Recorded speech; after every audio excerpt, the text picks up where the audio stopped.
clashing steel. So it's like high-speed bumper cars. Their mode of transportation, their armor. Sounds like a car accident that's going on in here. The rules of wheelchair rugby are fairly simple. 4-on-4, 8-minute quarters, and when your wheels cross the end line, you score. UVic's new Carsa facility held a Canadian national team scrimmage, the highest level of murder ball in the country. We run zones and we run man presses, right? It's very strategic. And very physical. That's why we do it. We love to play the game because of that hard-hitting contact. But why they play goes a little deeper. You would think, oh, well, a person in a wheelchair, they might be fragile. Well, these guys have probably experienced some sort of high-risk activity before they ended up in a wheelchair. Every player has experienced that moment. I was in a car accident when I was 16. I broke my C5-6. A diving accident at swim practice, just had a bad start off the blocks. Zach Medell's moment came at just 10 years old when he suffered a staph infection. Because of the infection, the blood from my extremities, so my fingers and legs, went to preserve my organs. And so it was basically just dead tissue that had to be amputated. Prior to his amputation, the London 2012 silver medalist excelled at everything from lacrosse to soccer. Miranda Boletsky played competitive water polo, and Parksville-born Trevor Hirschfield was a hockey, baseball, and football player.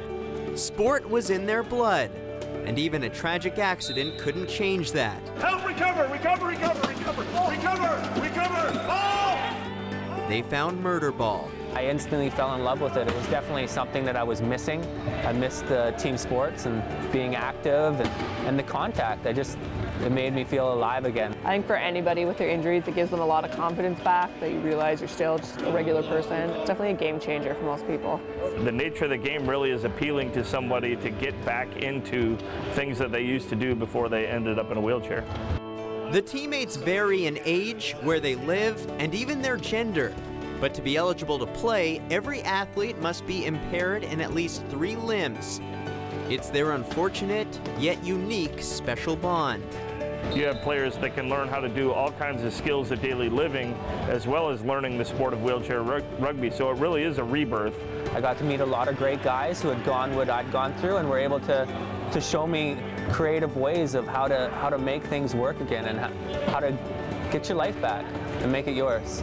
You come not knowing if you're alone in your disability, and coming to meet these people you can relate to and have been through similar circumstances and can teach you little tricks in your day-to-day life that kind of help you figure out what you're doing, and just really brings us together that way.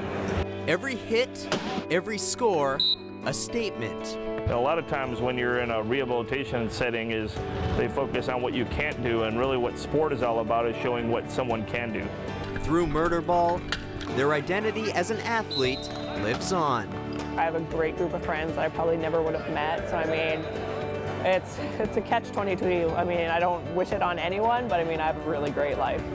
It was that unfortunate accident that brought me down this path, but I've made the most of it and I've met great people, and you know, I don't think I'd change it for anything.